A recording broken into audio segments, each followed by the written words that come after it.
Vamos a orar. Gracias, Señor, porque nos da la oportunidad una vez más de poder estar listos para poder abrir tu palabra. Gracias por este tiempo que separamos y dedicamos para el estudio de tu palabra. Y hoy queremos agradecer por tantas bendiciones que tú ya nos has dado. Gracias por el perdón, por la paz, por el amor, por la salvación, por la unidad. Gracias por todas las cosas que permites en nuestra vida, inclusive por aquellas que en su momento no entendemos por qué lo permites, mas son necesarias para nuestro crecimiento. Hoy queremos abrir tu palabra para poder encontrar de qué manera nosotros podemos expresar nuestra gratitud a ti. En el nombre de Jesús te pedimos. Amén. Muy bien, si tú estás listo entonces para el estudio de hoy, te invito para que puedas abrir tu Biblia y juntos vamos a estudiar. Antes yo quiero hacerte una pregunta importantísima. Si mañana tú despertaras solo con aquello por el cual hoy agradeciste, ¿cuántas cosas te faltarían? Piensa bien en la respuesta.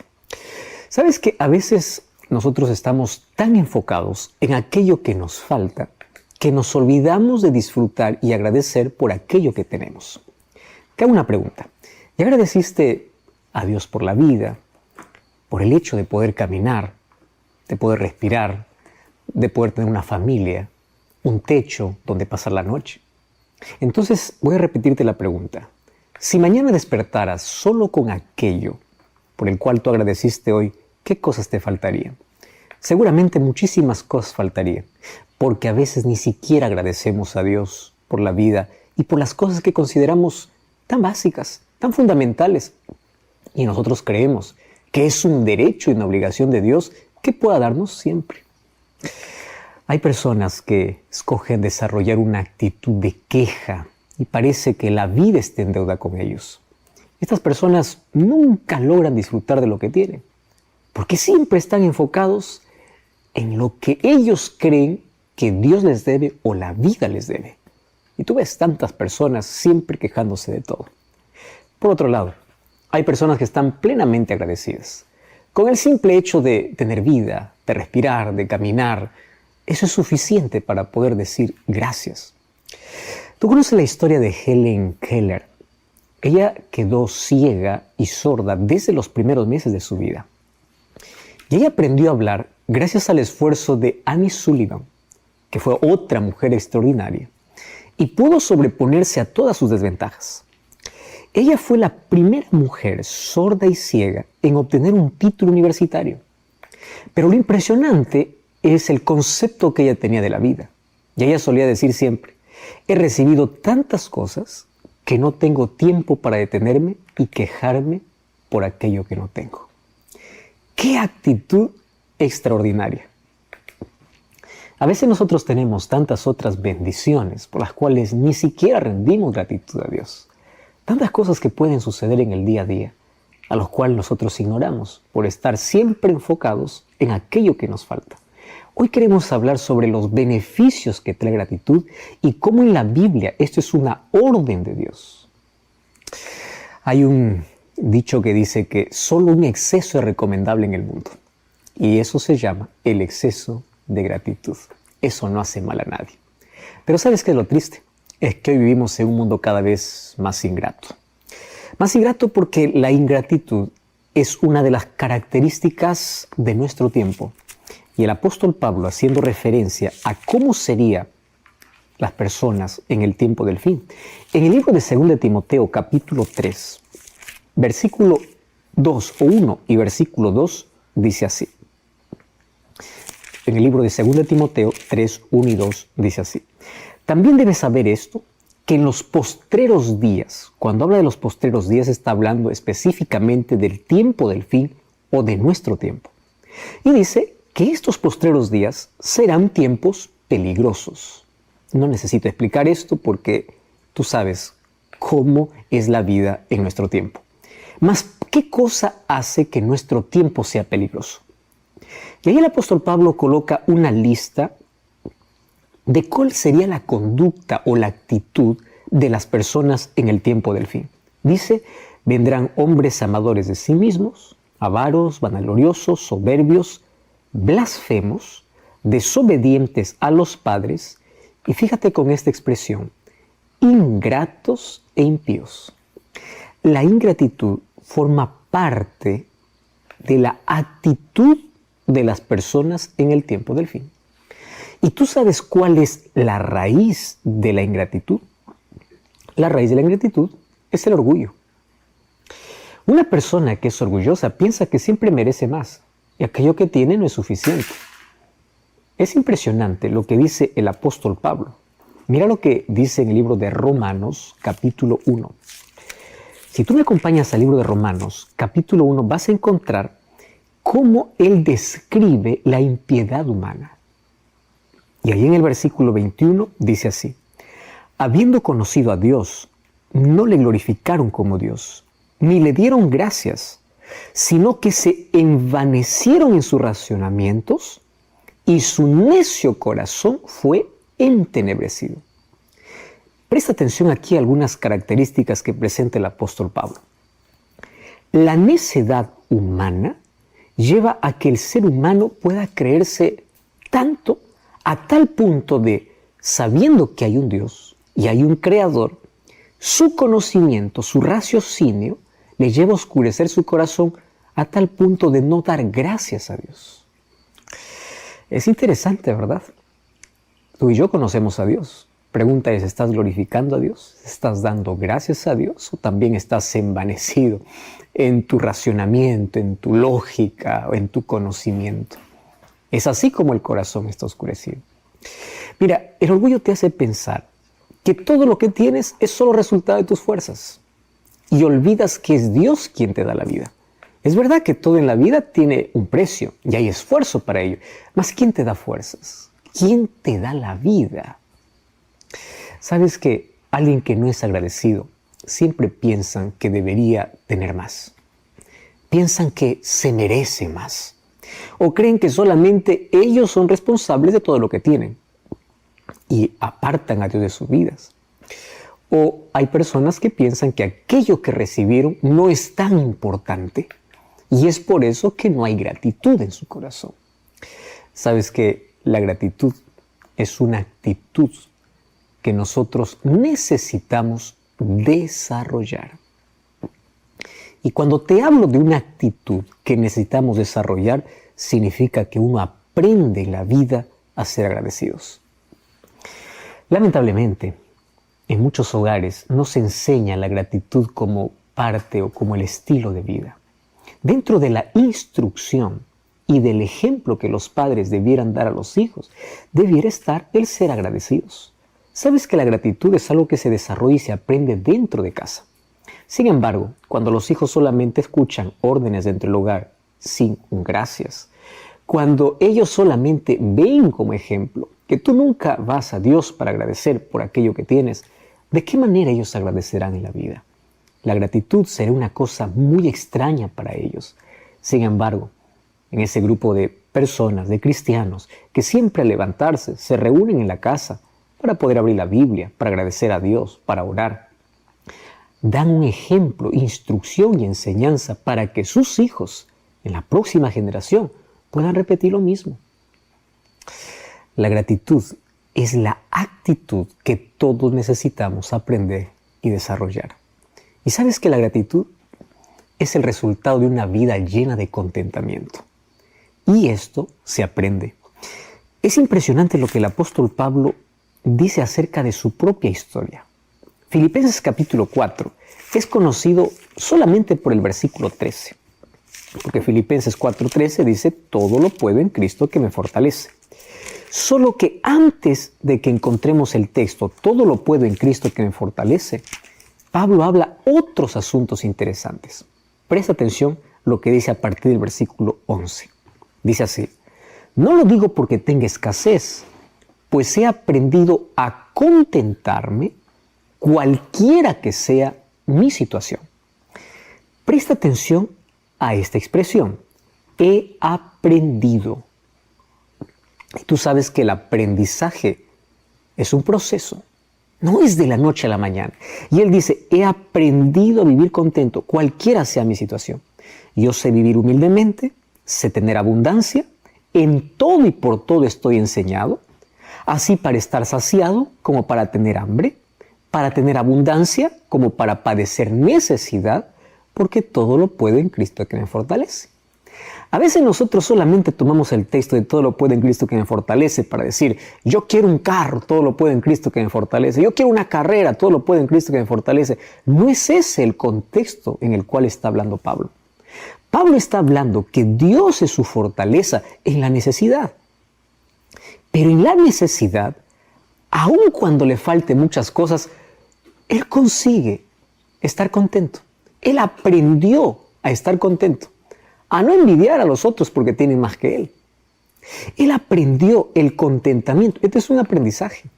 Y Él dice, yo he aprendido a contentarme cualquiera que sea mi situación. Qué interesante. Yo sé vivir de manera humilde y sé también la abundancia. ¿Por qué? Todo lo puedo en Cristo que me fortalece. ¿Sabes qué interesante? Que en este texto nosotros encontramos de que todos los seres humanos podemos aprender. Todos podemos aprender el contentamiento y la gratitud. ¿Y por qué necesitamos aprender contentamiento y gratitud? Porque la gratitud es la expresión de un corazón satisfecho. ¿Sabes qué cosa se llama, a qué se llama plenitud en la vida? A sentirse completo. Yo conozco personas que están rodeados de tantos lujos y son infelices y no son gratos. Parece que mientras más tienen, más quieren. Conozco otro tipo de personas que no tienen comodidad alguna, pero aún ahí en su escasez, cada momento agradecen a Dios por la vida, por la familia, por las cosas que todo el mundo ignora. Sabes que de la plenitud del corazón viene la gratitud. Hay una frase muy linda que dice que la gratitud es una fragancia y esa fragancia nace de un corazón contento, pero esa fragancia llega al cielo. ¿Cuál es la fragancia que llegará de tus labios para Dios? ¿De gratitud o será siempre de queja? ¿Sabes qué cosa dice el libro de 1 Tesalonicenses capítulo 5, versículo 18? Mira, esta orden del Señor dice así: dad gracias en todo, porque esta es la voluntad de Dios para con vosotros en Cristo Jesús. Muchas personas, cuando leen el libro de Tesalonicenses, toman especialmente el final de esta carta y dan énfasis en otros aspectos. Y claro, que son importantes. Y a veces a la gratitud lo hemos dejado de lado. Piensa bien conmigo. Antes de decir dad gracias en todo porque es la voluntad de Dios, Pablo aconseja así, versículo 15, nadie pague mal por mal, hagan siempre el bien, oren y ayúdense los unos a los otros, estad siempre gozosos, orad sin cesar. A menudo nuestro foco es en la oración, pero no en la gratitud. Por eso es que hay personas que solamente piensan que la oración es una lista de pedidos. Cuando van a hablar con Dios, lo único que hacen es colocar una lista de quiero. Junto a la oración aparece otra orden. Dad gracias en todo, porque esta es la voluntad de Dios. ¿Tú quieres hacer la voluntad de Dios? Sé grato. La gratitud forma parte del plan. Y así como hacemos un énfasis especial en que la oración nos une al Padre, nos une a Dios, nos coloca en sintonía con Dios, así también debemos hacer un énfasis en cuán agradecidos debemos ser a Dios. Esta es la fragancia y el aroma que puede llenar el cielo, la gratitud de un corazón contento. Y no solamente el apóstol Pablo. Él mismo escribió en el libro de Colosenses, capítulo 3, versículo 15, lo siguiente. Dice así: la paz de Dios gobierne en vuestros corazones, a la que asimismo fuimos llamados en un solo cuerpo, y sed agradecidos. ¿Ya te pusiste a pensar que a veces antes de dormir, lo único que estamos pensando es en aquello que nos falta, en aquellas actividades que tenemos que realizar al día siguiente, y no dedicamos ese momento exclusivo para agradecer? Si nosotros en ese momento haríamos un recuento de las cosas que acontecieron en el día y nos enfocásemos en las cosas positivas y buenas, tendríamos una mejor salud mental. Y esto está comprobado. ¿Sabes qué cosa es interesante? Que la gratitud juega un papel central en la formación del ser humano. Y es por eso que la Biblia contiene repetidas alusiones a la gratitud. A la verdad, en esencia, cuando se habla de adoración a Dios, se está hablando de un acto de agradecimiento a Dios. En otras palabras, la Biblia llama al ser humano a adorar a Dios constantemente, porque la adoración en sí es agradecimiento. ¿Cuándo es que tú tienes disposición para poder agradecer o para poder adorar a Dios? Cuando en tu corazón hay gratitud. Tú adoras a Dios porque le agradeces por la vida, por el perdón, por la esperanza, por la salvación, y sabes que Él merece toda tu adoración. Pero nuestro acto de adoración en sí tiene una base en un corazón agradecido. Sabes que en los últimos 20 años, los investigadores, especialmente psicólogos de varias universidades, han descubierto que aquello que la Biblia ya anunciaba hace miles de años tiene efectos saludables realmente impactantes, hablando específicamente acerca de la gratitud. Por ejemplo, en primer lugar, la ciencia descubrió que la gratitud produce buenos amigos.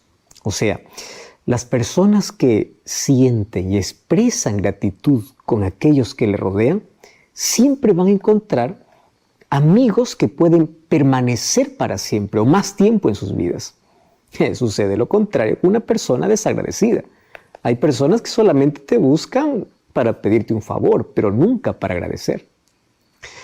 Ya te diste cuenta que el primer beneficio que trae la gratitud tiene que ver con nuestras relaciones interpersonales. Qué lindo es poder sentarse o estar acompañado o convivir con una persona que siempre es agradecida. ¿Por qué razón? Porque aquel que se acostumbra a agradecer educó a su cerebro para poder siempre encontrar cualidades positivas o momentos positivos. Entonces, una persona agradecida siempre se va a enfocar en lo bueno. Tú sabes que el cerebro humano está casi siempre naturalmente recordando las cosas negativas. ¿Por qué lo hace? Para poder encontrar alguna solución. El problema es que el ser humano solamente se enfoca en ello y se olvida de las bendiciones que recibe. La gratitud ya tiene un impacto grande en nuestras relaciones. Hay un segundo beneficio que trae la gratitud, y es que la gratitud produce buena salud. Es interesante que en el año 2003 se realizó un estudio en 2.600 adultos y se descubrió que los adultos que practicaban la gratitud tenían menos incidencia de depresión, de ansiedad, de fobias, de bulimia y de adicciones. ¿Qué te parece? Y en el año 2004 se hizo otro estudio con 400 personas que tenían trastornos del sueño. Y se descubrió que aquellos que dormían agradecidos, ellos tenían un mejor descanso comparado con las personas que cada vez que dormían estaban siempre quejándose. Entonces, la gratitud con la salud tiene una relación muy estrecha. Y claro, ¿cuántas veces nos hemos acostado solamente pensando en lo que nos falta, ansiosos por el mañana? No hemos tenido un buen descanso. Nuestro cerebro continúa trabajando. Pero cuán bueno sería si antes de poder dormir nos enfocásemos en las promesas de Dios y agradeciéramos a Dios por todas las bendiciones que hemos recibido durante el día. Tendría un impacto tremendo en nuestra salud. Entonces, la salud o la gratitud tiene una relación muy estrecha con nuestra salud y con un mejor descanso. La gratitud también engendra empatía y disminuye la agresión. Se hizo un estudio con 221 niños y a estos niños se les dividió en 3 grupos para poder asignarles diferentes tareas. Por ejemplo, a un grupo se le pidió que escribiera en un papel 5 cosas por las cuales estaban agradecidos todos los días. Al segundo grupo se le pidió que puedan escribir 5 problemas que les acontecía cada día. Y al tercer grupo se le pidió que escribiesen 5 experiencias personales. Esta investigación hizo que durante 3 semanas esos 3 grupos hicieran frecuentemente aquellas actividades. ¿Y sabes qué cosa se descubrió? Que los que habían pensado en las cosas por las cuales estaban agradecidos tenían más satisfacción en su vida. ¿Quieres tener más satisfacción? Comienza a agradecer más. Hay un cuarto beneficio que trae la gratitud. Y es que la gratitud, como ya lo venimos mencionando, mejora nuestra calidad de sueño. Cuando se vive con disposición de gratitud, generalmente se piensa en las cosas buenas que suceden en la vida. Entonces, el que piensa positivamente no tiene tiempo para andar estresado o ser pesimista. Un estudio en la Universidad de Manchester, Inglaterra, descubrió que quienes viven agradecidos duermen más rápido, tienen mejor calidad de sueño y duermen por más horas. Una quinta razón, un quinto beneficio que trae gratitud es que la gratitud produce una imagen positiva muy buena. Hay una rama de la psicología que se llama psicología positiva. La psicología positiva se enfoca en las cosas más relevantes o importantes de la vida. Y la psicología positiva concentra su atención, obviamente, en las virtudes. Entonces han descubierto que los pacientes que se concentran en esas virtudes pueden edificar una mejor imagen propia. Es decir, el que dedica tiempo a la gratitud goza inclusive de una autoimagen saludable. El que está al verse un espejo está agradecido por él mismo, está agradecido por las cualidades que tiene, por la vida que tiene, por el cuerpo que tiene. Es feliz y tiene una autoimagen saludable. ¡Wow! ¡Qué impresionante! Existe aún un sexto beneficio cuando hablamos de gratitud, y es que la gratitud produce vigor mental. ¿Sabes que hay diversos estudios que muestran lo siguiente? Se hizo un estudio para poder observar la actividad en el cerebro cuando se toma una decisión. ¿Y sabes qué cosa descubrieron? Que la sección frontal del cerebro está asociada con el aprendizaje y la toma de decisiones. Pero también se descubrió que en ese sector del cerebro aparece la actividad relacionada con la gratitud. O sea, el cerebro de aquellos que tienen una actitud de gratitud son más activos generalmente en esa área. Eso quiere decir que la gratitud estimula el buen pensamiento y el proceso de tomar mejores decisiones.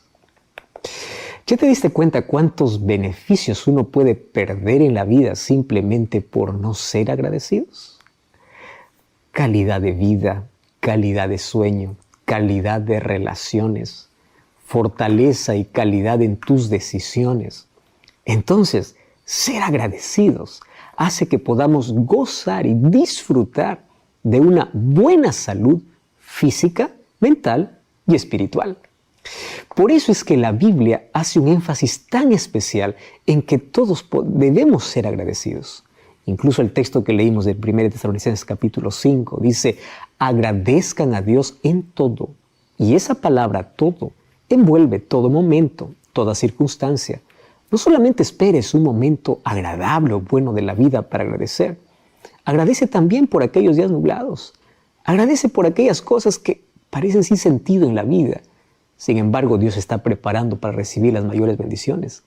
Agradece a Dios por aquellas cosas que pediste y Dios no te respondió, porque Él sabe en qué momento darte mejor. Agradece por el cuidado de Dios. Agradece porque estás vivo. Si tú quieres ver hoy un milagro, párate en un espejo y ahí verás un milagro. Tu corazón sigue latiendo, tú sigues respirando. Mientras hay vida y esperanza, mientras hay vida, podemos continuar creciendo, progresando, avanzando. No te detengas, pero siempre ten una actitud correcta, la actitud de gratitud. Por eso nosotros necesitamos aprender a ser más agradecidos. La gratitud, te recuerdo que no es un sentimiento espontáneo, es una virtud y esa virtud nace en la voluntad. Ahora, una vez que esa virtud nace, va a crecer. Lo que no nace, no crece, obviamente, ¿no? Eso es obvio. Entonces, tú quieres que la gratitud pueda crecer, primero tiene que nacer. ¿Y dónde nace? A veces es cuestión hasta de disciplina.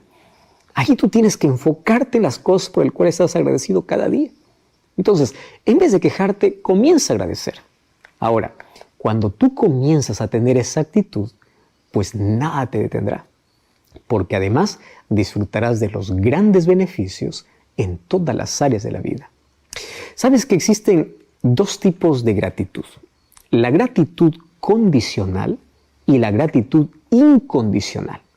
En el primer caso, pues, agradecemos a Dios cuando nos sentimos felices. Esa es la gratitud condicional. ¿En qué consiste? Bueno, cuando las cosas me salen como yo espero, agradezco a Dios. Si ingreso a la universidad, agradezco a Dios. Si es que todo está correcto, agradezco a Dios. O sea, cuando las cosas salen como yo lo espero. Pero ¿qué tal cuando las cosas no salen como yo espero? Ahí viene el segundo tipo de gratitud. Las cosas no siempre van a salir como nosotros esperamos. En la vida hay 4 estaciones. No todo es primavera. También existe el verano, otoño y el invierno. Existen días grises como días claros, días iluminados como días lluviosos. Y nosotros tenemos que agradecer por cada estación, por cada momento, por todo lo que Dios permite en la vida. Sabes que no siempre el sol brillará todos nuestros días. Habrán días nublados, habrán circunstancias adversas. Y allí nosotros tenemos 2 opciones. La primera, o ser agradecidos por aquello que tenemos, o amargarnos por aquello que nos falta. Por eso debemos agradecer, aún por las lágrimas que limpian nuestros ojos para ver un futuro glorioso más allá de un presente tormentoso. Necesitamos aprender a ser agradecidos.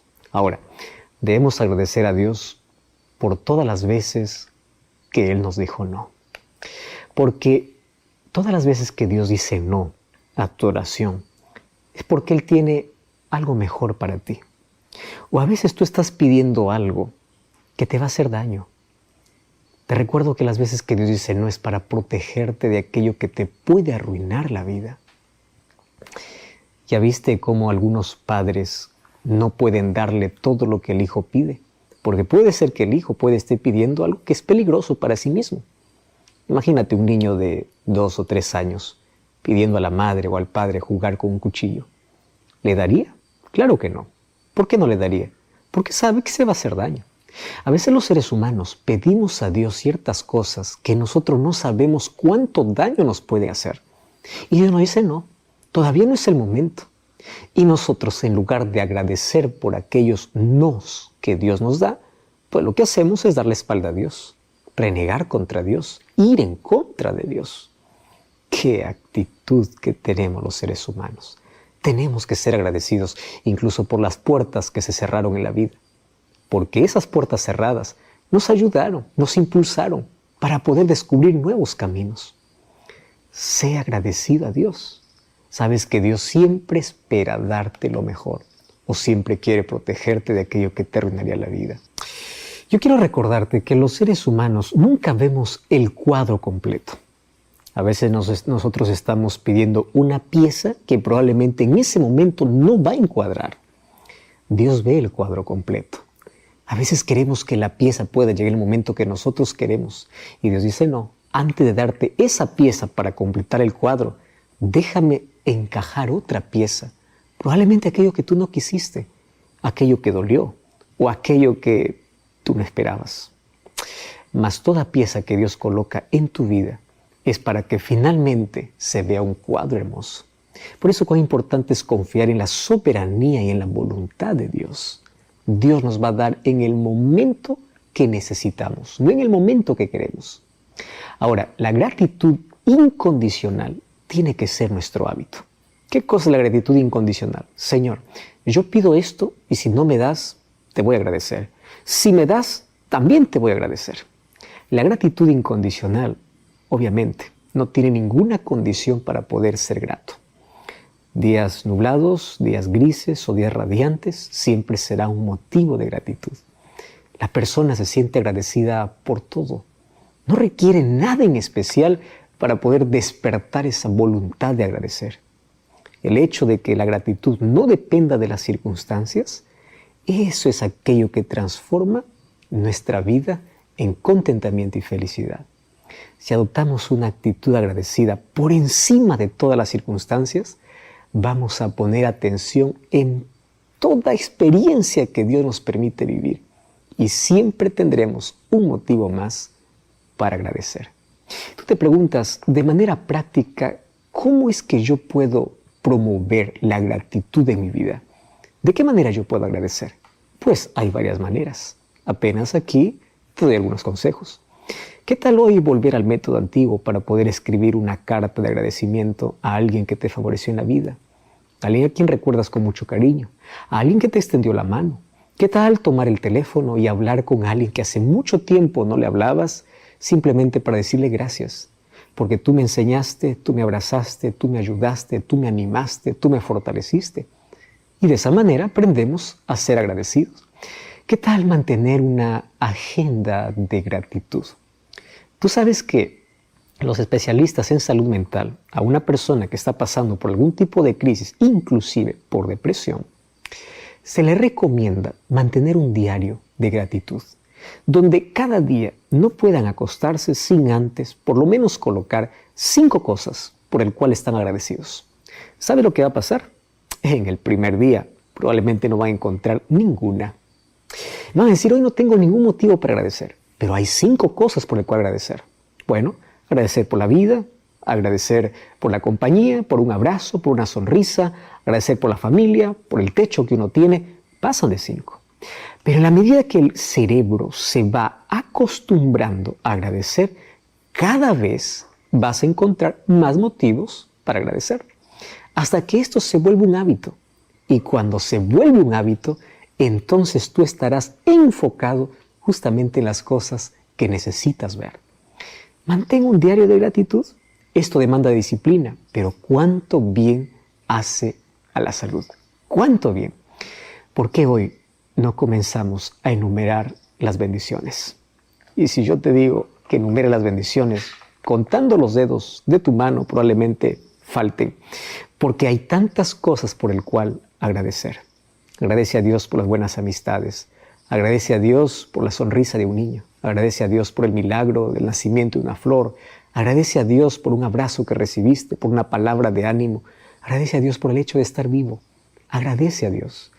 ¿Y sabes cuál es la mejor manera de expresar nuestra gratitud a Dios? De rodillas delante de Él. Ora, medita, alaba, abre su palabra para que cada momento siempre tengas una visión diferente de la vida y un motivo más para agradecer. Te recuerdo, gratitud es la fragancia de un corazón cuyo aroma llega al cielo, aquello que realmente necesita. Hay una historia registrada en el libro de Lucas, capítulo 17. Mira lo que dice este texto, Lucas 17, 11. Yendo Jesús a Jerusalén, pasaba entre Samaria y Galilea. Y al entrar en una aldea, le salieron al encuentro 10 hombres leprosos, los cuales se pararon de lejos. Alzaron la voz diciendo, Jesús, Maestro, ten misericordia de nosotros. Cuando él los vio, les dijo, id, mostraos a los sacerdotes. Y aconteció que mientras iban, fueron limpiados. Entonces uno de ellos, viendo que había sido sanado, volvió, glorificando a Dios a gran voz, y se postró su rostro en tierra a los pies de Jesús, dándole gracias. Y este era un samaritano. Y respondiendo Jesús le dijo, ¿no son 10 los que fueron limpiados? ¿Dónde están los 9? ¿No hubo quien volviese y diese gloria a Dios sino este extranjero? Y Jesús le dice, levántate y vete, porque tu fe te ha salvado. Si es que nosotros queremos analizar varias expresiones de esta historia, nos vamos a dar cuenta que el énfasis que presenta esta historia justamente es sobre cuán agradecidos somos a Dios por las cosas que recibimos de Él. Vamos a analizar un poquito el problema que estos 10 hombres tenían. La lepra, sin duda, fue la enfermedad más temida y más peligrosa de todos los tiempos. Por lo menos en la época bíblica o en la era antigua, esta enfermedad pues no tenía curación. Muchos creían que era el resultado de una maldición de Dios por haber pecado o haber blasfemado su nombre. Así que una persona leprosa tendría que ser separada de su familia, de la sociedad, andar con un paño negro, un saco negro, una ropa negra. Era la muerte literalmente andando. Y cada vez que se cruzaba por algún camino con alguien que estaba cerca y no estaba leproso, él tenía que gritar, inmundo, inmundo. Así la otra persona tenía que separarse del camino. Estas personas no conocían más una palabra de afecto, no sabían más qué cosa es un abrazo. Al ser separados de su familia, ellos estaban condenados a vivir y a morir solos. Cuando ellos morían, no habría nadie que los entierre. Entre ellos se daban sepultura. Y lo triste de esta enfermedad es que día a día sentían que su piel caía a los pedazos. Morían lentamente. ¿Cómo comían ellos? De migajas que la gente les botaba a la distancia. Muchos de ellos se paraban frente a un muro donde la gente botaba desperdicios o basura. Y cuando caía un pedazo de pan, no importa cuán antiguo o cuán mohoso puede estar, ellos lo comían agradeciendo porque era el único sustento que tendrían. La vida de un leproso se tornaba una vida miserable, una vida de angustia. ¿Y sabes qué cosa es lo peor de enfermedades como esta? Que uno muere en la soledad. Morir solo realmente es triste, es lamentable. Nunca más podrían ver a su familia.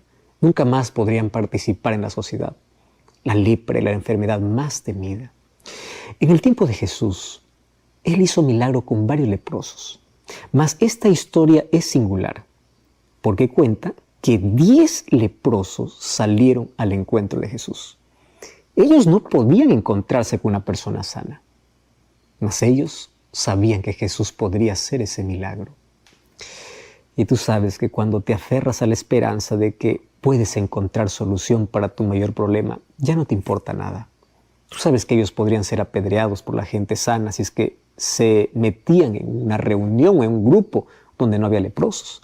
Pero ¿qué les importó a ellos? Finalmente estaba muriendo, y estaba muriendo lentamente. Entonces ellos se fueron a Jesús, solo que ellos no se aproximaron de Él. A cierta distancia levantaron la voz y le dijeron, Jesús, ten misericordia de nosotros. Lo único que apelaron estos leprosos era la misericordia de Cristo. Y Jesús no les dice en ese momento que son curados. Les da una orden, porque todos los milagros que Jesús hacía siempre involucraba al ser humano. Y les dice así, vayan y muéstrense a los sacerdotes.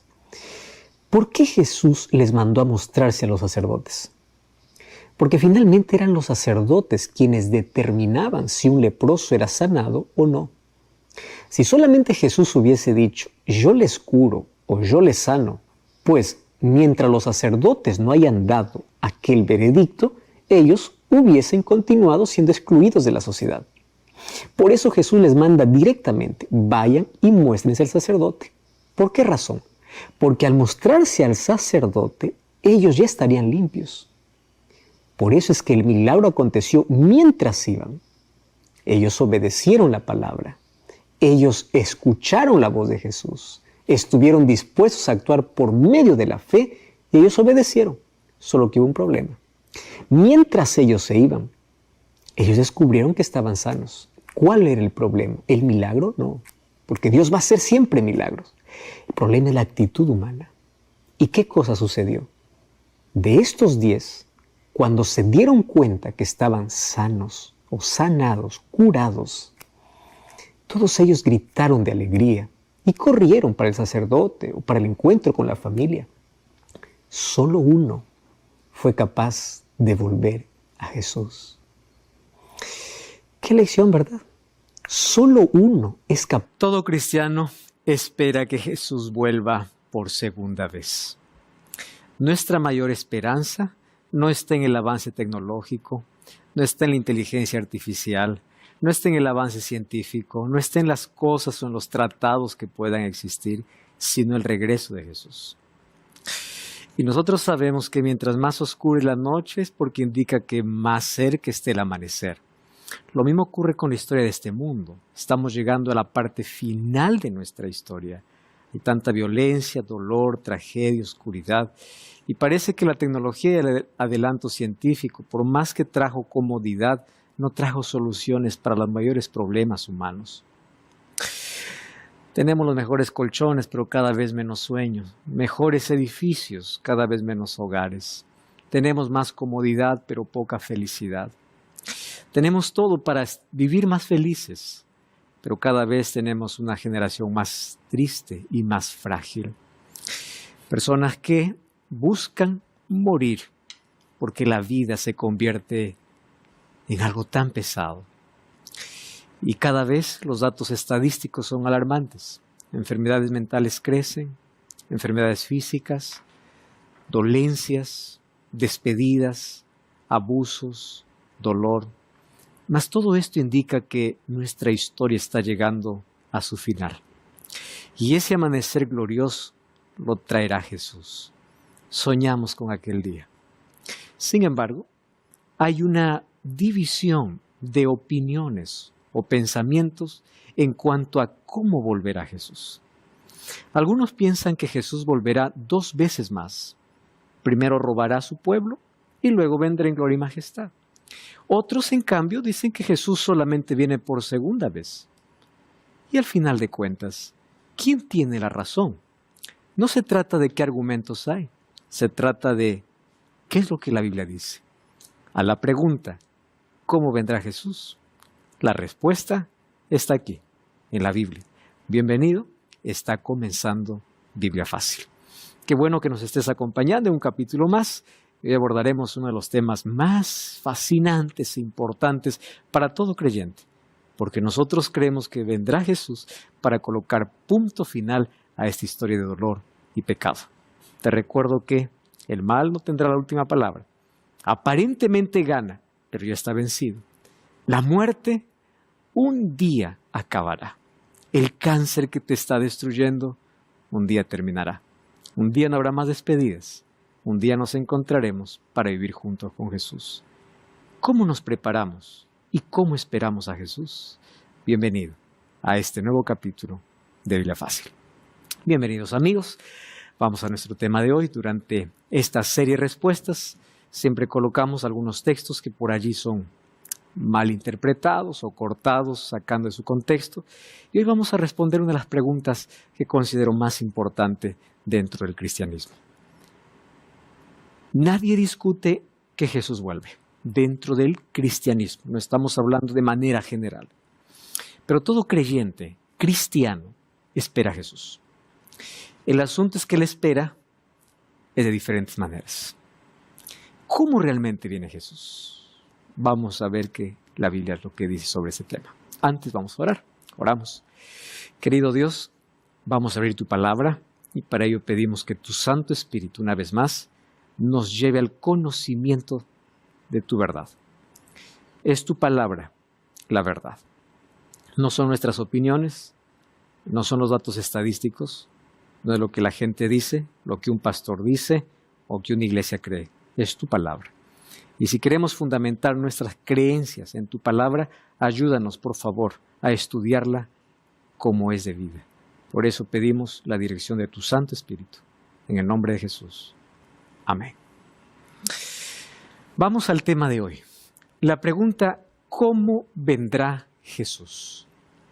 Mateo capítulo 24, versículo 30, va a ser nuestro texto base y luego vamos a ver algunos textos en la Biblia que son allí mal usados para poder hablar de 2 venidas más de Jesús. ¿Correcto? Mateo 24, 30 dice así. Entonces aparecerá la señal del Hijo del Hombre en el cielo. Obviamente la expresión Hijo del Hombre es referencia a Jesús. Entonces lamentarán todas las tribus de la tierra y verán al Hijo del Hombre viniendo sobre las nubes del cielo con poder y gran gloria. Quien dice eso es Jesús. O sea, ¿quién mejor para explicarnos cómo va a venir? No es otro, sino el mismo Jesús. En Juan 14 dice, yo me voy y volveré. Pero en Juan 24, cuando habla acerca de las señales que se anticipan a su venida o que nos dicen cuán cerca está su venida, termina diciendo, la venida del Hijo del Hombre será así. Vamos a algunos detalles del texto. Número 1. Dice que el Hijo del Hombre vendrá sobre las nubes con poder y gloria. Sobre las nubes. Muy bien. Vamos a analizar ahora algunos versículos que por allí algunas personas intentan colocar la venida de Jesús en dos momentos. Cuando Jesús dice, Él vendrá otra vez, no dos veces más. ¿Correcto? En Juan capítulo 14, versículo 1 al 3, Él dice a sus discípulos, no se turbe vuestro corazón, creed en Dios, creed también en mí. En la casa de mi Padre hay muchas moradas. Si me fuere a preparar el lugar, dice así, vendré otra vez. Esa otra vez no significa dos veces más. Ahora subo y volveré una vez. ¿Correcto? No dos veces. ¿De dónde surge la idea de que Jesús vendrá dos veces? ¿Por qué estoy diciendo eso? Porque la idea popular es que Jesús primero vendrá en secreto y luego vendrá en público. ¿De dónde nace la idea de que viene en secreto? ¿De dónde nace la idea del rapto secreto? ¿De dónde nace la idea de que Jesús roba? ¿De dónde? Si la Biblia dice que Él vendrá otra vez, no dos veces más. Vamos a analizar eso. Más antes queremos comenzar con un texto que por ahí muchos críticos han tocado y puede ser que nos ayude inclusive cuando alguien quiere discutir este asunto sobre la venida de Jesús. Mateo capítulo 24, versículo 34 dice así, de cierto os digo que no pasará esta generación hasta que todo esto acontezca. ¿Qué cosa es lo que dicen muchos críticos al poder leer este texto? Jesús está mintiendo. Porque como Mateo 24 habla acerca de la venida de Jesús, Jesús está diciendo, yo vendré en esta generación, o sea, esta generación va a ver mi venida. ¿Es eso lo que Jesús está diciendo? Vamos a Mateo 24, ¿correcto? Porque ahí están las señales, inclusive el primer texto que nosotros leímos. Mateo capítulo 24, vamos a leer el versículo 1 y 2. Cuando Jesús salió del templo, se acercaron sus discípulos para mostrarles los edificios del templo. Respondiendo él les dijo, ¿ustedes ven todo esto? De cierto os digo que no quedará aquí piedra sobre piedra que no sea derribada. Entonces vienen los discípulos, se le acercaron aparte y le dicen, Señor, ¿cuándo serán estas cosas? ¿Cuándo? ¿Qué está sucediendo en ese texto? Vamos a ver lo siguiente. Mateo 24, Jesús presenta señales de dos eventos. Primera señal, destrucción de Jerusalén. Porque cuando dice, no quedará aquí piedra sobre piedra, no está hablando de su venida.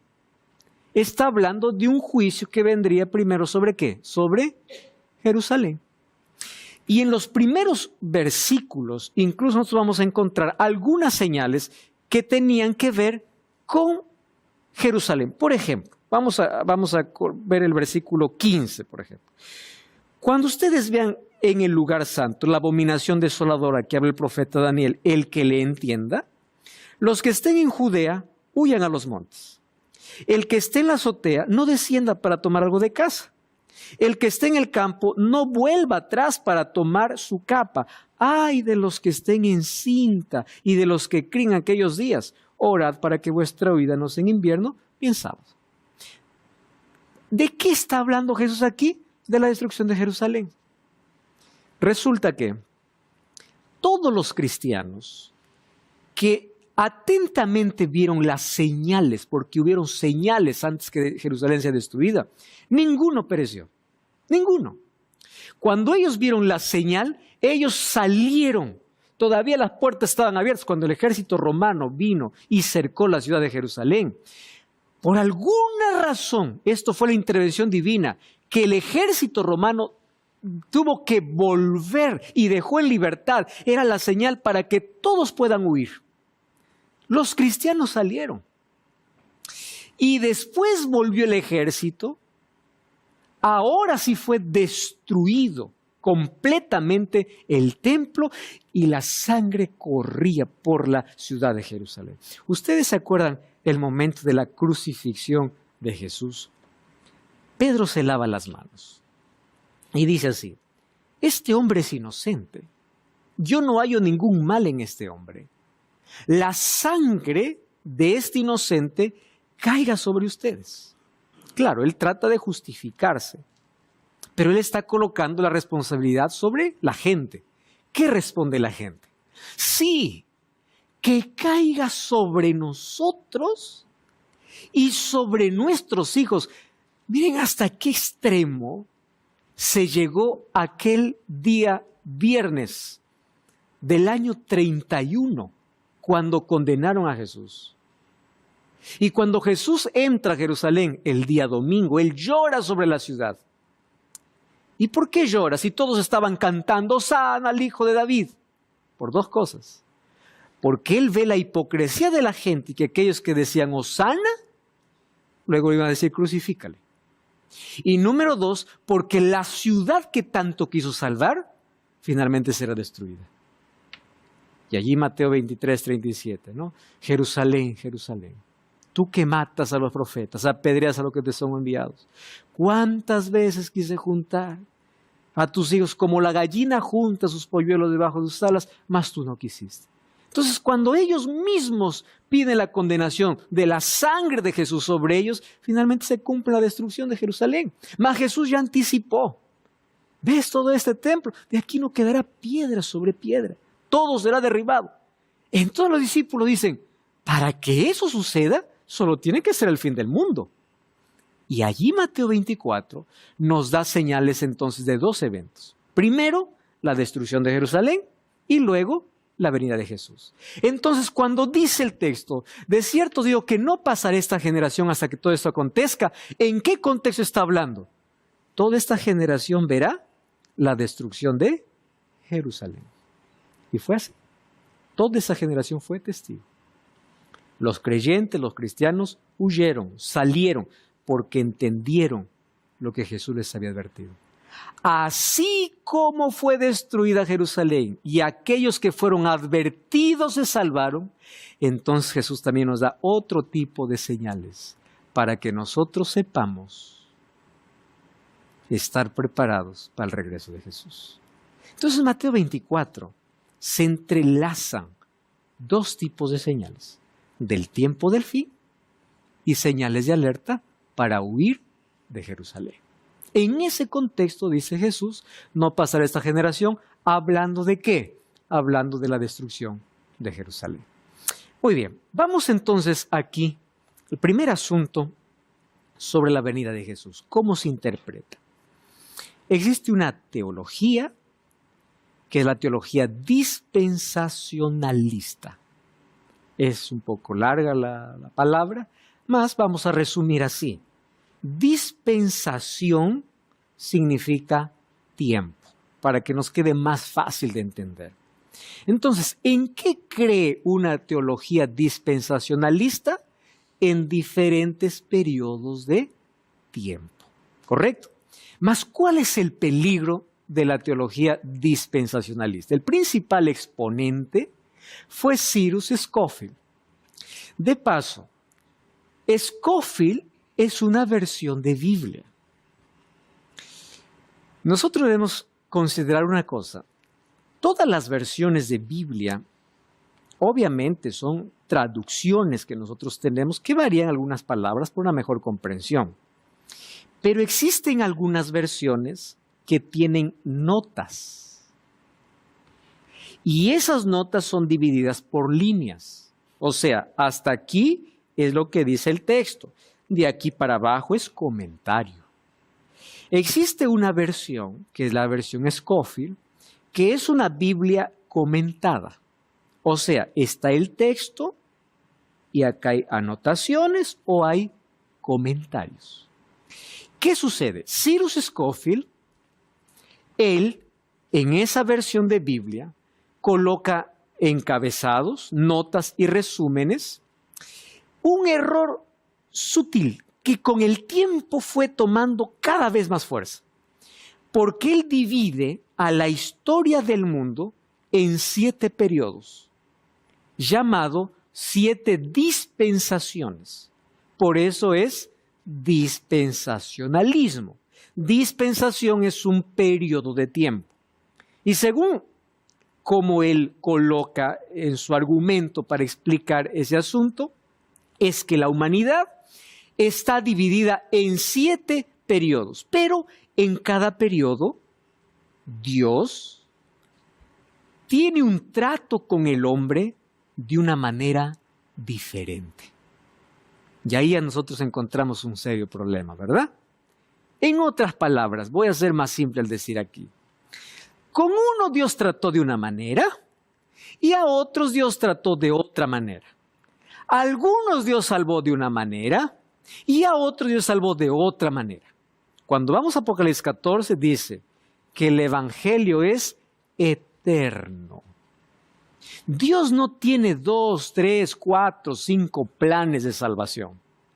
Dios tiene un solo plan. Y ya hemos visto aquí que tanto la gracia, la fe y la obediencia siempre estuvieron juntas, siempre estuvieron en armonía. Eso ya lo hemos visto con varios textos bíblicos. Ahora, ¿cuál es el problema? Es que dice que la humanidad está dividida en 7 periodos. Periodo de inocencia, conciencia, gobierno humano, promesa y ley. Cuando llega aquí a la ley hay una división. ¿Por qué? Porque toda esta gente que vivió hasta el periodo de la ley fueron salvos solo por la ley. Aquí no hubo gracia, solo ley.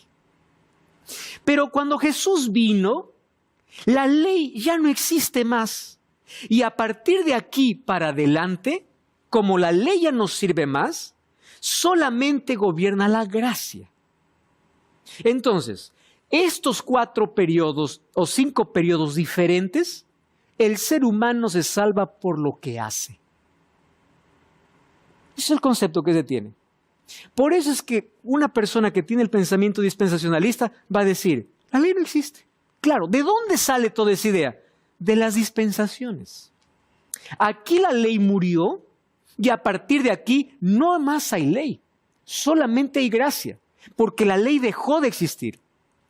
Entonces, como ya no hay ley, finalmente, presten atención aquí, Dios tiene 2 pueblos diferentes en la tierra. ¿De dónde salió eso? ¿Saben cuál es el pensamiento? El pensamiento es así. Y a mí cada vez me sorprende más. Yo no suelo leer nunca comentarios de los programas que yo tengo allí en las redes sociales. Una vez mientras pasaba me llamó la atención cuando hablaba acerca de la segunda venida de Jesús. Y ahí un comentario decía, me llamó la atención, no suelo responder porque es una pérdida de tiempo discutir asuntos por redes sociales y el que quiere escribir, que escriba. Decía, usted está hablando de la venida de Jesús por su novia, pero no por su esposa. Y esto levantó una curiosidad tremenda porque eso me llevó a estudiar un poquito más el dispensacionalismo. Resulta que el dispensacionalismo cree que Dios tiene una novia y una esposa, que son diferentes. Entonces, con la novia es un trato y con la esposa es otro. En otras palabras, Dios es como un polígamo. Dios tiene 2 mujeres. Dios tiene 2 pueblos. Dios tiene 2 iglesias. Una iglesia se salva por la ley y la otra por la gracia. Una esposa que cumpla la ley y la otra no. Todo es gracia.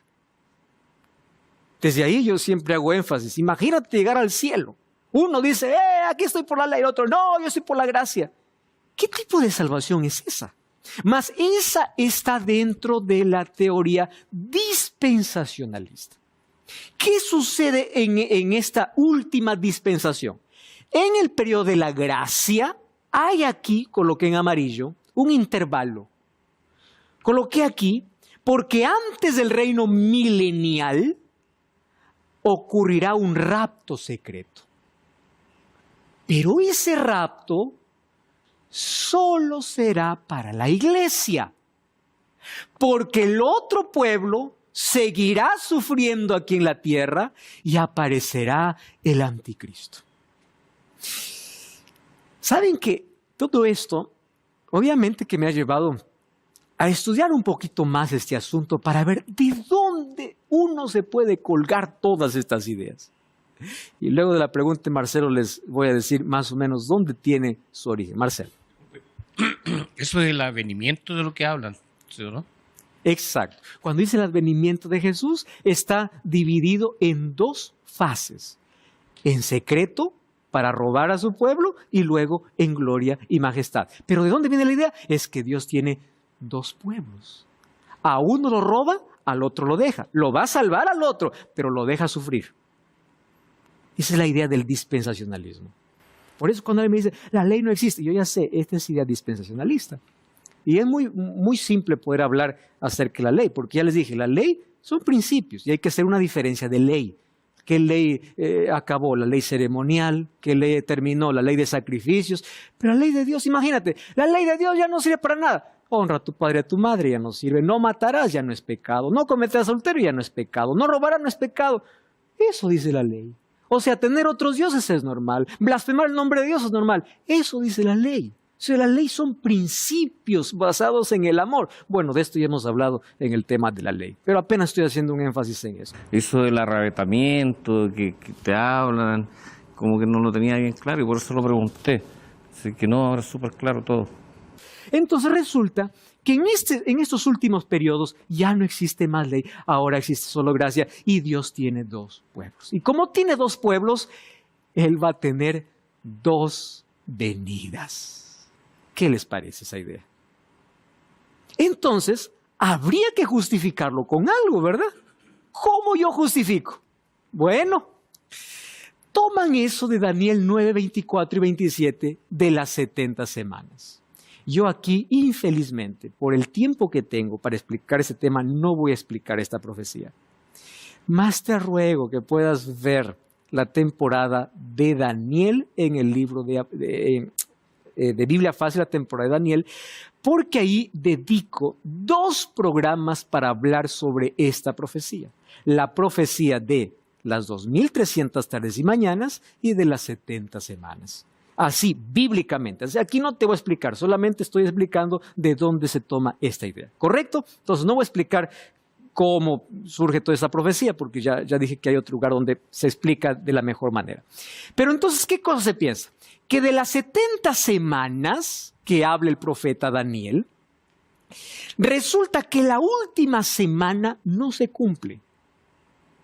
Es como si estuviera un reloj donde el reloj profético está con los agujeros avanzando y justo cuando se va a cumplir la última semana dice, no, vamos a hacer una pausa. Y esa última semana se traslada para el final. Porque al final, durante 7 años, reinará el anticristo. Entonces, la última semana de Daniel, capítulo 9, queda como una brecha inexplicable. ¿Qué pasó?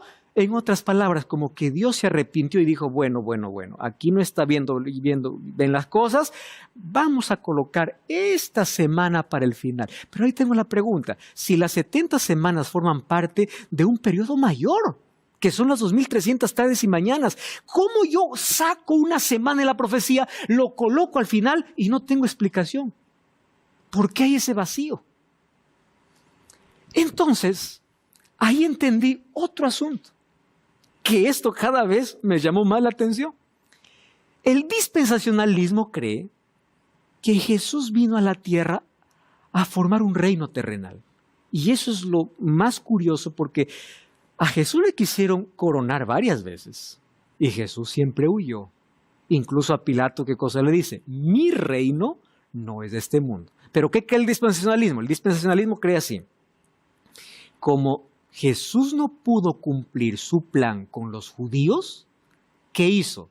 Como para darle celo a los judíos, les dijo, bueno, ustedes no me quieren, yo voy a formar la iglesia. Ustedes son mi pueblo, pero ellos también son mi pueblo. Ustedes por la ley, ellos por la gracia. Imagínense, ¿no? Entonces, ¿qué cosa va a hacer Dios? Dios va a salvar a su pueblo. Los judíos finalmente se van a salvar para que Dios pueda instituir el reino milenial. Pero Él tiene ahora su iglesia. O sea, Dios tiene dos pueblos. Por lo tanto, tiene que haber, ¿qué cosa? Dos venidas diferentes. Dos venidas diferentes. Muy bien. ¿De dónde salió esa idea? Pues la Biblia no tiene ningún respaldo para eso. Ninguno. Bueno, de eso más te voy a explicar y lo que la Biblia enseña cómo volver a Jesús después de esta brevísima pausa. No cambies el canal, ya estamos de regreso. Esto es Biblia Fácil. ¿Cuántos creyentes dicen, yo sé cómo vendrá Jesús, vendrá y robará a su pueblo? ¿Dónde está? En la película. ¿Qué película? En tal libro. No, dime la Biblia.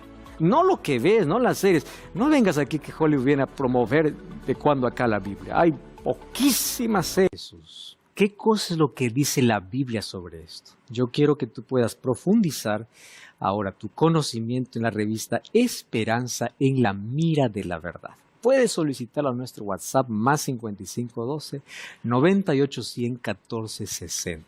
Te recuerdo que es totalmente gratis, solicítalo ahora mismo, te enviaremos un enlace solamente para que coloques algunos datos para hacerte el envío de esta revista. Tus datos son extremadamente protegidos, puedes confiar en eso.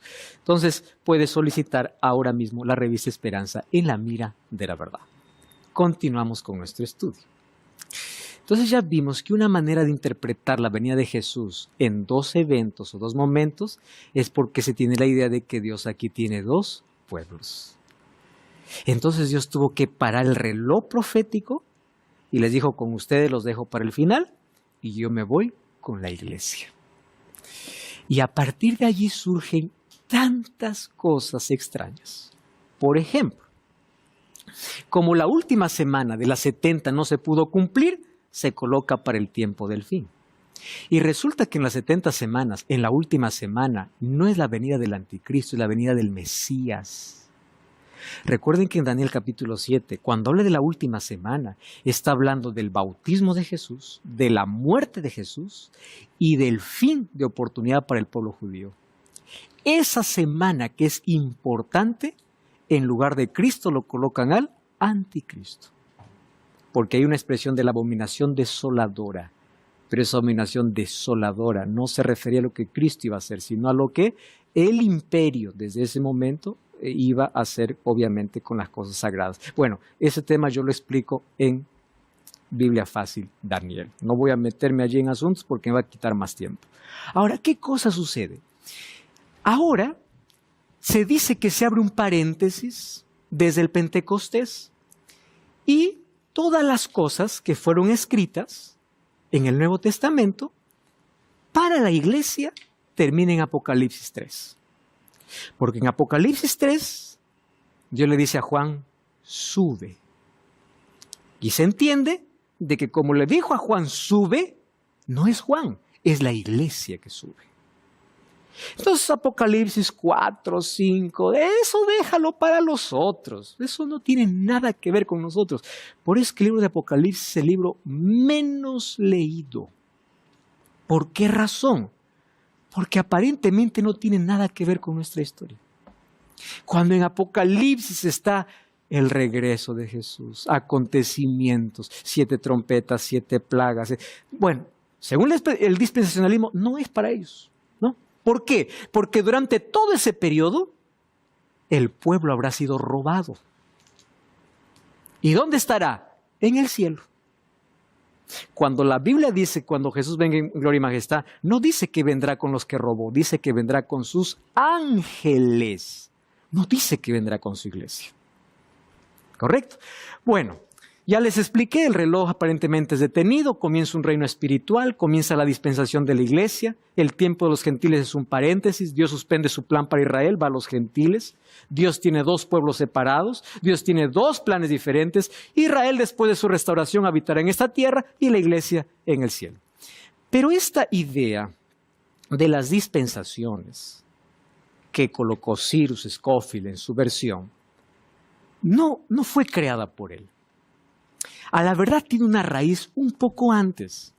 Entre los años 1800 al 1882, John Nelson Darby, él, inspirado en los escritos del jesuita español Francisco Rivera, proyectó la venida del anticristo para el final. ¿Qué pasó, amigos? ¿Qué pasó? Resulta que para interpretar las profecías existen tres métodos. Método preterista, método futurista y método historicista. ¿Cuál es la diferencia entre ellos? Cuando hubo un despertar y comenzaron a averiguar las profecías, vieron que ese poder perseguidor, aplastante y que se hacía pasar por Dios era el anticristo. Y ese poder ya estaba gobernando. Entonces, para que la gente no viera ese poder dominante, perseguidor y prohibidor, comenzaron a colocar las profecías en dos direcciones diferentes. Primera, preterista. No te preocupes, todo es ese poder, esa cosa, todo fue en el pasado. Eso se cumplió con Antíoco Epífanes IV. Eso fue allá en el pasado. Así que cuando la Biblia habla de, no, eso no te preocupes, eso no es de nuestro tiempo. Solamente para que el anticristo que está en movimiento no se pueda develar. Otra teoría es, no te preocupes. Lo que tú estás pensando no es el anticristo, porque esa profecía es todo para el futuro. Es la interpretación futurista. El anticristo no está ahora, está en el futuro. O está en el pasado, o está en el futuro. En el presente no. ¿Cuál es la interpretación correcta de la profecía? Historicista. La Biblia y la historia se complementan con exactitud y Dios, la historia revela su profecía. El jesuita español llamado Francisco Rivera, para desviar la visión del verdadero anticristo, colocó la llegada del anticristo para el tiempo del fin. ¿Y dónde lo colocó? En los 7 años. ¿Recuerdan la semana que faltaba de las 70 semanas? Allí vendrá el anticristo. Ustedes saben que ningún reformador cree en el arrebatamiento secreto. Ningún reformador. Al comienzo del siglo XX esto se popularizó y ahora resulta que hasta Hollywood se presta para promulgar esta enseñanza. ¿Cuántos creyentes dicen, yo sé cómo vendrá Jesús, vendrá y robará a su pueblo? ¿Dónde está? En la película. ¿Qué película? En tal libro. No, dime la Biblia. No lo que ves, no las series. No vengas aquí que Hollywood viene a promover de cuando acá la Biblia. Hay poquísimas series por allí que pueden tener algún sustento bíblico, pero todo lo demás, puro entretenimiento y mentira. Todo lo demás. Ahora, fíjense aquí. Vino Tim LaHaye con su libro Dejados para atrás y hasta se hizo película. Yo ya pudo ver tantas cosas, ¿no? Cuidado, este carro en algún momento puede quedar sin dirección porque en el rapto yo me desaparezco. Y tantas cosas así. ¿De dónde, cómo quieren sustentar el rapto secreto? ¿Cómo? Muy bien, vamos a ver entonces algunos textos. Primer texto, Mateo 24, 40 y 41. Estarán 2 en el campo, uno será tomado, el otro será dejado. 2 mujeres moliendo en un molino, la una será tomada y la otra será dejada. Ya ven, ahí está. Entonces 2 están juntos, una es tomada. Una es raptada. Vamos a ver si es eso. Vamos a Mateo 24. ¿Está bien? Quiero que abran sus Biblias. Yo les dije que una de las peores maneras de leer la Biblia es aislar un texto de su contexto. ¿Está bien? Mateo capítulo 24. Solo que vamos a leer hoy un poquito antes, desde el versículo 36, para poder entender en qué momento Jesús lo dice. Mateo 24, 36. El día y la hora nadie lo sabe, ni aun los ángeles de los cielos, sino solo ¿quién? Mi Padre. Mas, como en los días de Noé, así será la venida del Hijo del Hombre. Jesús está colocando, ¿qué cosa? Una ilustración, un ejemplo. Porque como en los días antes del diluvio, estaban comiendo, bebiendo, casándose, dándose en casamiento, hasta el día en que Noé entró en el arca y no entendieron, o sea, no se prepararon, Estaban tan distraídos, no entendieron, hasta que vino el diluvio y se los llevó a todos. Así será la venida del Hijo del Hombre. Entonces, ahora les hago la pregunta. Cuando yo digo entonces, significa que dije algo antes. Porque entonces viene a ser la continuación o hasta la conclusión. Yo no les voy a venir hoy día a decir, ¿cómo están? Entonces, ¿entonces qué? Tienes que decirme algo antes, porque el entonces es una conclusión. ¿Qué está hablando Jesús? Mi venida será como los días de Noé. ¿Está bien? Cuando vino Noé, algunos estaban dentro del arca, vino el diluvio, Noé y su familia estaban dentro del arca, y todos los demás estaban afuera. El diluvio vino y no se dieron cuenta, vino de manera repentina. Tanto así que cuando quisieron entrar al arca, la puerta ya estaba cerrada. Entonces, ahora tiene sentido. ¿Qué cosa está queriendo decir Jesús aquí? Entonces, ahí vamos al versículo 41. 2 estarán en el campo, una será tomada, el otro será dejada. 2 mujeres moliendo un molino, una será tomada y la otra será dejada. Versículo 42. Velad pues porque no sabéis la hora en que Jesús va a venir. ¿Cuál es el énfasis que Jesús está diciendo? Tienes que estar preparado. Porque así como cuando vino el diluvio, uno fue salvo, el otro perdido, es entonces la conclusión, tú tienes que vigilar. No está diciendo Jesús que va a robar, porque si yo tomo de manera literal ese texto, sería así. De 2, uno se salva. En otras palabras, el 50% de la población está salva y el 50% está perdida. De eso no depende la salvación. Otro asunto importante. Volvamos a leer el texto. Dice el versículo 39. No entendieron hasta que vino el diluvio y se los llevó a todos. ¿Quiénes fueron llevados? ¿Quiénes fueron llevados? No fueron llevados Noé y su familia. Los que fueron llevados fueron aquellos que no entraron al arca. ¿Quién los llevó? El diluvio. No da ni siquiera para decir que los llevados fueron salvos. Porque vino el diluvio y llevó a todos, aquellos que estaban perdidos, los llevó y los destruyó. Mientras que Noé y su familia estaban protegidos. Ustedes entienden que leyendo el contexto ya podemos entender mucho mejor un texto. Entonces no da como para poder encuadrarlo. Además, Jesús no dijo que vendrá 2 veces más, solamente por segunda vez. Otro texto que por ahí se malinterpreta. 1 Tesalonicenses 4, 16 y 17. El Señor mismo con voz de mando, con voz de arcángel, con trompeta de Dios, descenderá del cielo. Los muertos en Cristo resucitarán primero. Luego nosotros los que vivimos, primero hay resurrección, no se olvide. Los que hayamos quedado, seremos arrebatados. ¿Y saben cómo leen algunos? Seremos arrebatados y cierran la Biblia. Y se acabó el asunto. El texto continúa. Juntamente con ellos. ¿Ellos qué? Los muertos que han sido resucitados. En las nubes para recibir al Señor en el aire y así estaremos para siempre con el Señor. A ver, acompáñenme aquí y díganme dónde está lo secreto. Los vivos no se van adelante, se van con los muertos resucitados. Pero para que vayan con los muertos resucitados, ¿qué cosa tiene que haber? Voz de arcángel y trompeta de Dios. Una trompeta suena en silencio. Entonces la venida de Jesús no es en secreto. Es gloriosa. Hay resurrección. Hay trompeta. Los vivos son transformados. Los muertos son resucitados. Y juntos se van a recibir a Jesús en el aire. ¿Dónde está lo secreto aquí? Si hay trompetas, si hay voz, si hay voz de arcángel, si es que las tumbas se abren, si es que hay resurrección, si es que hay encuentro, ¿dónde está lo secreto? Entonces, cuando alguien me dice, pastor, ¿usted cree en el arrebatamiento? Creo, pero yo creo en un arrebatamiento glorioso cuando Jesús venga, no es secreto.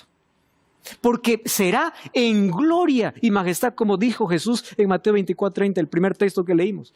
Entonces, el arrebatamiento y la aparición no son eventos separados. Es el mismo momento. Seremos arrebatados cuando Jesús vuelva por segunda vez.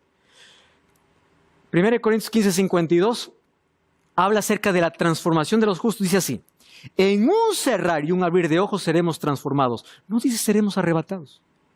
Cuando somos transformados, ahora sí somos arrebatados juntamente a aquellos que resucitan.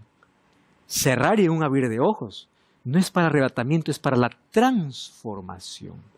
Recuerdan que ya vimos aquí en este programa que en la salvación existen 3 momentos: pasado, presente y futuro, justificado, santificado y glorificado. La glorificación llega el momento que somos transformados completamente y no queda más rastro de pecado en nuestra naturaleza. Esa transformación ocurrirá cuando Jesús regrese. En un cerrar y abrir de ojos somos transformados y los muertos ya resucitan glorificados. Ahora sí juntos estamos listos para recibir a Jesús en el aire cuando venga por segunda vez, no en un arrebatamiento secreto. ¿Cuál es el otro texto? Miren lo que dice la Biblia sobre el regreso de Jesús. Aquí apenas elegí 5, pero Jesús es tan claro al decir cómo viene. Vamos a Hechos 1:11. Jesús se va al cielo. Mucha gente está viendo su ida. Jesús no va en secreto, Jesús va a la vista de la gente. Entonces, cuando Jesús desaparece en las nubes, el versículo 11 dice así: varones galileos, ¿por qué estáis mirando al cielo? 2 ángeles aparecen.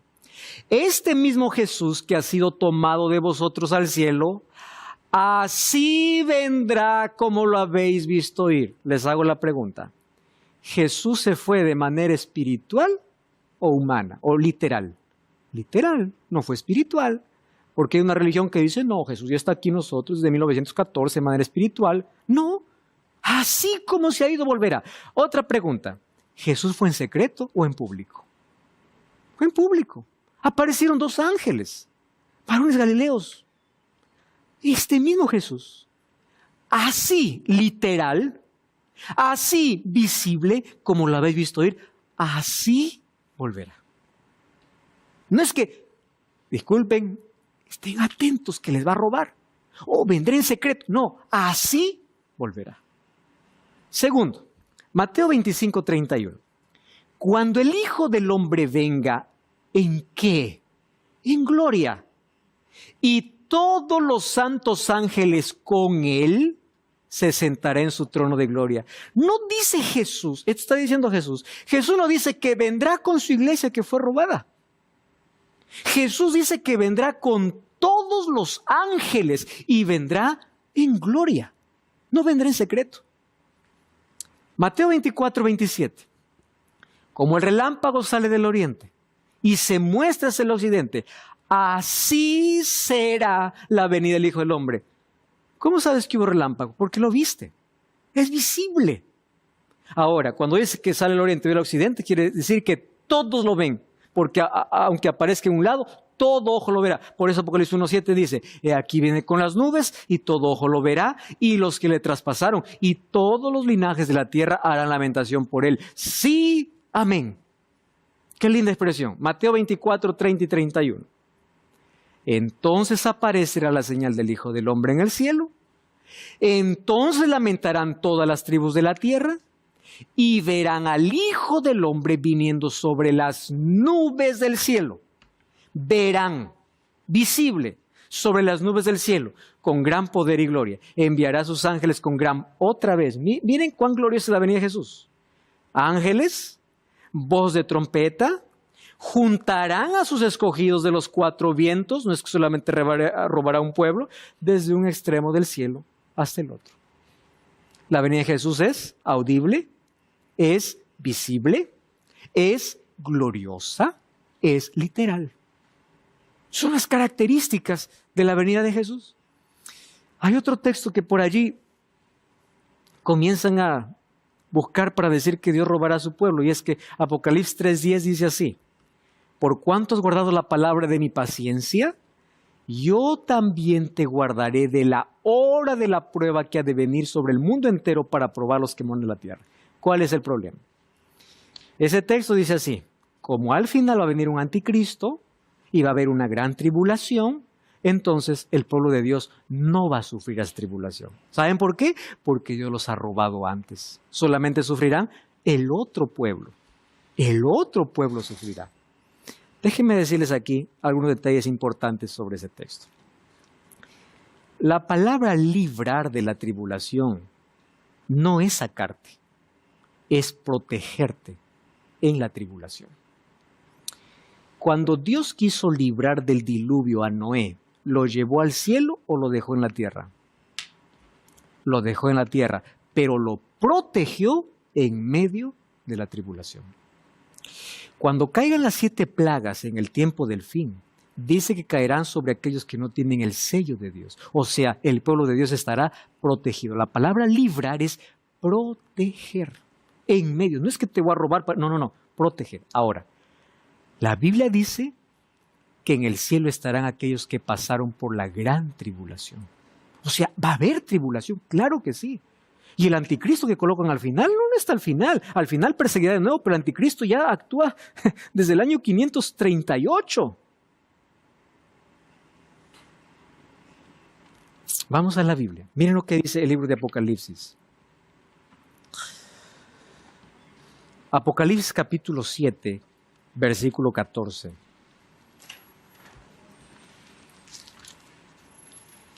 Dice así.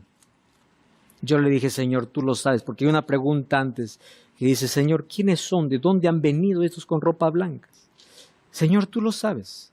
Y él me dijo, estos son los que han salido de la gran tribulación y han lavado sus ropas y las han emblanquecido en la sangre del Cordero. O sea, el pueblo de Dios sí pasará por la tribulación. ¿Cómo será protegido? Dios mandará a sus ángeles. Dios cuidará de sus hijos. ¿Ustedes se acuerdan cómo Dios protegía al pueblo de Israel cuando caían las plagas sobre Egipto? ¿Y ustedes se acuerdan cuál era la protección final para que ningún primogénito muera? No era que hay que ser bueno, que hay que hacer obras. Es, pinta con sangre tu puerta. Porque la garantía de nuestra protección y salvación es Cristo. Es Él. Y la pregunta es, ¿tu puerta tiene la sangre de Jesús? Porque cuando venga la destrucción, la protección viene justamente sobre aquellos que tienen la sangre de Jesús. Cuando uno cree en la teoría dispensacionalista, uno está atacando la Biblia, atacando la profecía, atacando el libro de Apocalipsis y enseñando una doctrina totalmente equivocada. Yo te voy a decir cuál es el peligro. ¿Tú sabes por qué a Jesús no le recibieron cuando vino por primera vez? Inclusive los discípulos estaban decepcionados cuando Jesús murió. ¿Y sabes por qué estaban decepcionados? Porque ellos esperaban un Mesías diferente.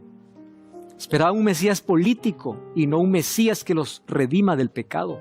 Por eso se decepcionaron. Porque ellos esperaban a un Cristo diferente. Satanás ha llevado ese mismo problema para la segunda venida de Jesús. Para que la gente no esté preparada para su segunda venida, les ha llevado por un camino mostrando un Jesús diferente, una venida diferente, que no está en la palabra.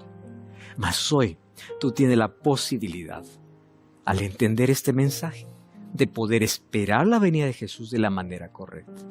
Porque un día una pequeña nube aparecerá en el cielo, que cada vez será más grande, y millares de ángeles vendrán para reunir a todos los escogidos. Yo quiero contemplar esa gloria. Yo espero que cuando llegue ese día estemos preparados y del lado correcto. Trompeta sonará y Jesús aparecerá en gloria y majestad. Todos los ángeles con él. Y solo habrá 2 grupos. Aquellos que levantan las manos para decir este es nuestro Dios, y aquellos que huirán de esa presencia diciendo por favor escóndenos de aquella gloria de aquel que está viniendo. ¿Tú sabes por qué esa gente huye de esa presencia? Porque aquella presencia no es extraña. Ellos saben quién es aquel que viene, aquel que siempre les suplicó para salvar, pero siempre rechazaron a su invitación. Acepta a Cristo. Entrégate a Él. Ora conmigo. Gracias, Señor, porque muy pronto volverás. Mas ayúdanos a esperarte de la manera correcta, preparados para el momento glorioso cuando vengas a llevar a tu pueblo. Te aceptamos como Salvador, en el nombre de Jesús. Amén. Visita una iglesia adventista el 7º día para continuar comprendiendo el plan que Dios tiene para ti. Dios te bendiga. Hasta la próxima.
Música